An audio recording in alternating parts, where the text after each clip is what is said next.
বাজার আর কতটা পড়বে? এই পতন কতদিন ধরে চলবে?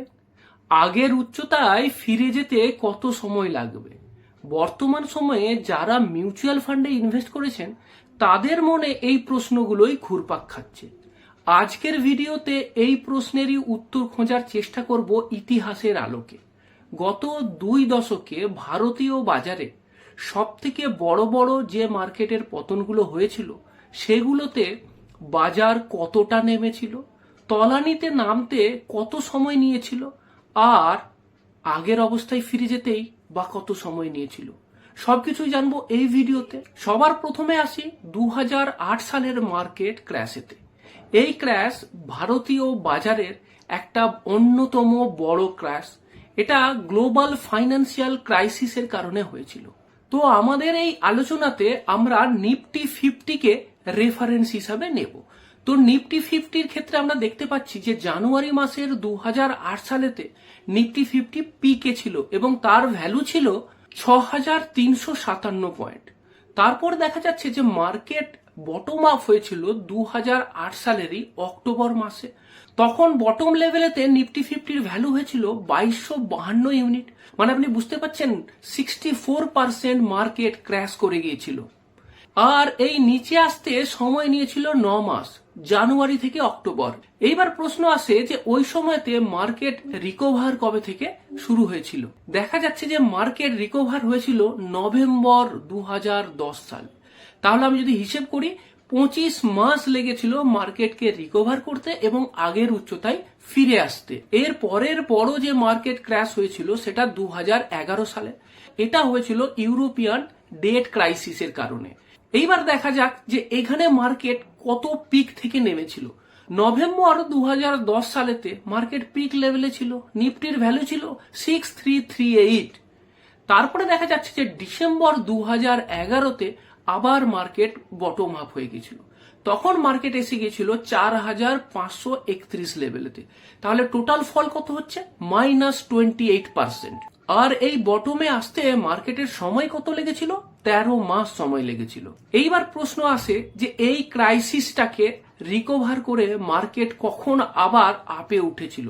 দেখুন, মার্কেট আবার নিউ হাই হয়েছিল মার্চ 2014 সালে।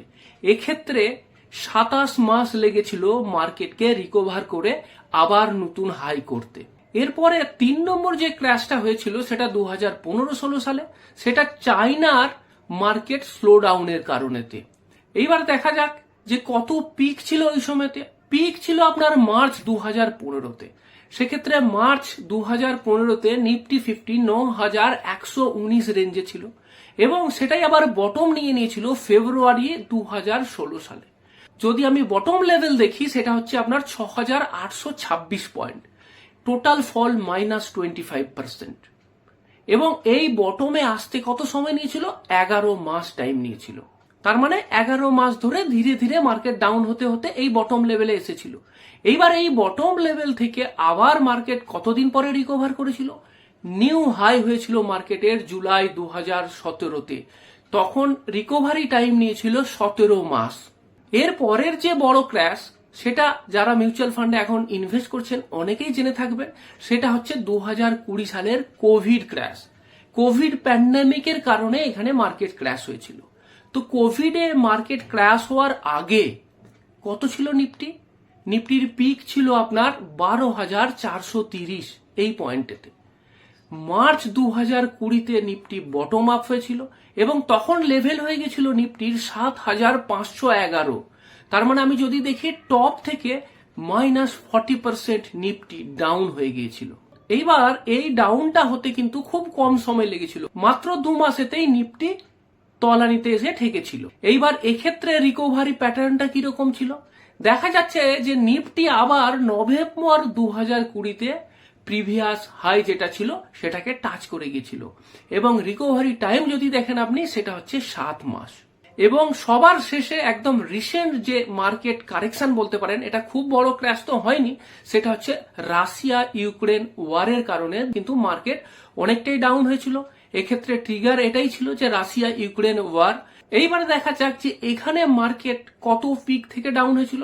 মার্কেটের পিক লেভেল ছিল অক্টোবর 2021 সালে, সেটা হচ্ছে 18,604 পয়েন্ট, এবং মার্কেট বটম হয়ে গেছিল জুলাই 2022 সালে। এবং যদি আমি বটম লেভেলটা দেখি সেটা হচ্ছে আপনার 15,183 পয়েন্ট। তাহলে টোটাল ফল যদি দেখি সেটা -18%, এবং এই বটম আপ হতে সময় নিয়েছিল 8 মাস। এইবার এই যে বটম, এই বটমেও কিন্তু মার্কেট থেমে থাকেনি। এই বটম থেকে মার্কেট আবার রিকভার করেছিল ডিসেম্বর 2022 সালে। 6 মাসের মধ্যে কিন্তু মার্কেট আবার রিকভার করে গিয়েছিল এবং নিউ হাই হয়ে গিয়েছিল। এইবার আপনাকে একটা ইন্টারেস্টিং অবজারভেশনের ব্যাপারে বলি। দেখুন 2008 সালে মার্কেট ক্র্যাশ করেছিল, মার্কেট রিকভার হতে সময় নিয়েছিল 25 মাস। 2011 সালে মার্কেট ক্র্যাশ করেছিল, রিকভার হতে সময় নিয়েছিল 27 মাস। 2016 সালে মার্কেট ক্র্যাশ করেছিল, রিকভার হতে সময় নিয়েছিল 17 মাস। 2020 সালে মার্কেট ক্র্যাশ করেছিল, রিকভার হতে সময় নিয়েছিল 7 মাস। 2022 সালে মার্কেট ক্র্যাশ করেছিল এবং রিকভার হতে সময় নিয়েছিল 6 মাস। কোনো প্যাটার্ন নজরে আসছে কি? হ্যাঁ, আপনি ঠিকই ধরেছেন। যত সময় যাচ্ছে মার্কেট ক্রাশ করার পরে রিকভার হতে সময় কম লাগছে। কেন এমন হচ্ছে? চলুন এর কারণগুলো খুঁজে বের করি। প্রথম কারণ হচ্ছে সেন্ট্রাল ব্যাংকের মেজার। মার্কেট ডাউন হলে বা এই ধরনের ক্রাশ হলে সেন্ট্রাল ব্যাংক কিন্তু অ্যাকশন নাই। সেটা আমেরিকার ফেডারেল রিজার্ভই হোক, ইউরোপিয়ান সেন্ট্রাল ব্যাংকই হোক, বা আমাদের দেশের রিজার্ভ ব্যাংকই হোক। যখনই এরকম মার্কেটেতে সমস্যা হয় তখন কিন্তু লিকুইডিটি ইনজেক্ট করা হয়। লিকুইডিটি মানে বেশি বেশি করে ক্যাশ ফ্লো। সেটা কিভাবে হয়? ইন্টারেস্ট রেট কমিয়ে দেওয়া হয়। দেখবেন করোনার সময় ইন্টারেস্ট রেট কমে গেছিল।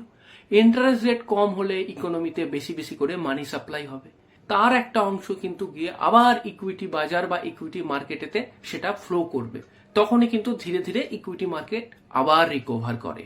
2 নম্বর কারণ, প্যাসিভ ইনভেস্টমেন্ট বা ইন্ডেক্স ইনভেস্টমেন্ট কিন্তু বাড়ছে। এটা খুব র্যাপিডলি বাড়ছে।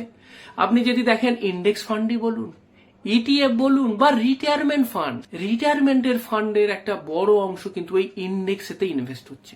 সেটা মার্কেট আপ হোক ডাউন হোক কন্টিনিউয়াসলি ইনভেস্ট হচ্ছে। এখানে কিন্তু একটা ব্যাকআপ থাকছে। এই ইনভেস্টমেন্টটা যখন রেগুলার হচ্ছে, কন্টিনিউয়াস হচ্ছে, তখন কিন্তু এটা ইন্ডেক্সকে আবার রিকভার করতে সাহায্য করছে। 3 নম্বর যেটা, সেটা হচ্ছে এসআইপি কালচার। ইন্ডিয়াতে কিন্তু এসআইপি কালচার শুরু হয়েছে। এখন কিন্তু ইন্ডিয়াতে যদি দেখেন প্রতি মাসে প্রায় 30 থেকে 31,000 কোটি টাকাও আপনার এসআইপি হচ্ছে, যেটা কিনা আগে ভাবা যেত না। এই যে হিউজ ডোমেস্টিক মানি আসছে, তাহলে কি হচ্ছে যে মার্কেট ক্র্যাশ হয়ে যাওয়ার পরেও এই টাকাটা যখনই ঢুকছে তখন আবার মার্কেটের প্রাইস কিন্তু বাড়ছে বা নিফটিকে কিন্তু আগের লেভেলে নিয়ে আসতে সাপোর্ট করছে। এই জিনিসগুলো কিন্তু 2008-এর সময়ে ছিল না, বা তার আগেতে কিন্তু এই এত এসআইপি ইন্ডিয়াতে ছিল না। এগুলো কিন্তু রিসেন্ট আরো বেশি বেশি করে পপুলার হয়েছে। 5 নম্বর পয়েন্ট যেটা, সেটা কিন্তু খুব গুরুত্বপূর্ণ, আর সেটা হচ্ছে ফাস্টার ইনফরমেশন ফ্লো। ইনফরমেশন ফ্লো হওয়াটা কিন্তু খুব জরুরি। 2008-এর সময়ে তখনকার যুগে কিন্তু ইনফরমেশন এত তাড়াতাড়ি পাস অন হতো না। সেই কারণের জন্য মানুষ কিন্তু জানতো না আগে কি ঘটছে বা এখন কি ঘটছে। সেই কারণের জন্য প্যানিক ব্যাপারটা অনেক দিন ধরে থাকতো, মানুষের কাছে বেশি ক্লারিটি থাকতো না, আর সেই কারণের জন্যই মার্কেট রিকভার করতে অনেক বেশি টাইম নিত। বর্তমান সময়েতে কিন্তু খবর খুব তাড়াতাড়ি পেয়ে যাচ্ছেন। তখনকার যুগে খবরের কাগজ দেখে খবর জানতে হতো। এখন আপনি টিভি, ইউটিউব, সমস্ত জায়গাতে রিয়েল টাইম নিউজ পেয়ে যাচ্ছেন। কোথায় কি ঘটছে সবকিছুই তৎক্ষণাৎ জেনে যাচ্ছেন। যুদ্ধ হবার আগে যুদ্ধ হবে সেটাও জেনে যাচ্ছেন, যুদ্ধ শেষ হবে সেই খবরটাও আপনি আগে জেনে যাচ্ছেন। সেই কারণের জন্যই কিন্তু আপনার মার্কেট কুইকলি রিয়্যাক্ট করতে পারছে, আর সেই কারণের জন্য মার্কেট এটাকে কিন্তু তাড়াতাড়ি অ্যাডজাস্ট করতে পারছে। যদি মনে হয় যে যুদ্ধ থামবে, কুইকলি মার্কেট অ্যাডজাস্ট হয়ে যাবে এবং মার্কেট আপ হয়ে যাবে। যদি জানা যায় যুদ্ধ হবে, মার্কেট কুইকলি সেটা জেনে যাবে এবং মার্কেট ডাউন হয়ে যাবে। তো এই যে ব্যাপারটা, যেটা কিনা আগে অনেক সময় নিত, এখন সেটা ফাস্টার হয়ে যাচ্ছে। আর শেষের point, last but not the least, সেটা হচ্ছে ইন্ডিয়ার স্ট্রং কর্পোরেট আর্নিং। ইন্ডিয়ার ইকোনমি কিন্তু এখন আগের থেকে অনেক বেশি স্ট্রং, অনেক বেশি লার্জ, অনেক বেশি ডাইভার্সিফাইড, এবং এটা কিন্তু খুব তাড়াতাড়ি গ্রো করছে। আমরা এখন গ্লোবাল 4 নম্বর জিডিপির দেশও হয়ে গেছি। সেই কারণের জন্য কিন্তু আমাদের স্ট্রং ইকোনমিক কারণের জন্য ফরেন ইনভেস্টর তারাও কিন্তু আমাদের দেশের উপর ভরসা রাখছে, বা যখনই তাদের মনে হচ্ছে আমাদের দেশের মার্কেটের ভ্যালুয়েশন এখন অ্যাট্রাকটিভ আছে, তখন কিন্তু তারা আমাদের দেশে আবার ইনভেস্ট করছে। তো এই ভিডিও থেকে, বা বলতে পারি স্পেসিফিক্যালি হিস্ট্রি থেকে, আমরা কি লার্নিং পেলাম? 3টে কি লার্নিং এর কথা আপনাকে বলতে পারি। প্রথম, মার্কেট ক্র্যাশ আর টেম্পোরারি। আপনাকে আমি 2008 সাল থেকে দেখালাম কতবার মার্কেট ক্র্যাশ হয়েছে, কিন্তু আবার মার্কেট রিকভার করেছে। তো 2 নম্বর, মার্কেট রিকভার করবে এবং তার আগের হাইকে আবার ছাড়িয়ে যাবে। আর 3 নম্বর হচ্ছে যে এই রিকভারির সময়তে যদি আপনি আপনার এসআইপি বলুন বা যে ইনস্টলমেন্ট আছে এসআইপিতে, সেটা যদি মিস করে যান, তাহলে কিন্তু আপনার লং টার্ম ওয়েলথ ক্রিয়েশনে এটা অনেকটাই কিন্তু কম রিটার্ন দেবে। কারণ this is the right time, এই সময়তে সস্তাতে পাওয়া যাচ্ছে, কম দামেতে আপনি ইউনিট পাচ্ছেন। সুতরাং এই সময় কিন্তু ইনভেস্টমেন্ট বন্ধ করা যাবে না। তো আপনাকে আমি যেগুলো বললাম সেগুলো কিন্তু সবই ইতিহাসের আলোকে। ইতিহাসে এগুলো ঘটেছে অতীতে। আরেকটা কথাই আছে, হিস্ট্রি রিপিটস, তার মানে ইতিহাসের পুনরাবৃত্তি হয়। এবং আমি আশা করব যে ভবিষ্যতেও আগের ইতিহাসে যেগুলো ঘটেছে এগুলোও পুনরাবৃত্তি হবে। তো এইটা বেস করে আমি এই ভিডিওটা বানালাম। কোনো কিছু আমি গ্যারান্টি দিতে পারি না আগে যেগুলো ঘটেছে এইবার কিছু সেপারেট হবে কিনা, কেউ বলতে পারে না। তবে এটা ঠিক প্রতিবারই মনে হয় যে এইবারটা বুঝি কিছু আলাদা, কিন্তু পরে দেখা যায় যে সেটাও টাইম পেরিয়ে যায়, আবার আগের পজিশনেতেই এসে গিয়ে থাকে। সুতরাং আমাদের কিন্তু অপটিমিস্টিক হতে হবে।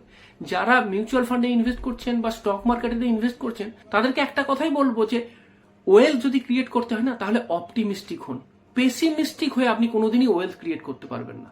ওয়েলথ ক্রিয়েশনের একটা মেন ফর্মুলা বা দর্শন বলতে পারেন, বি অপটিমিস্টিক।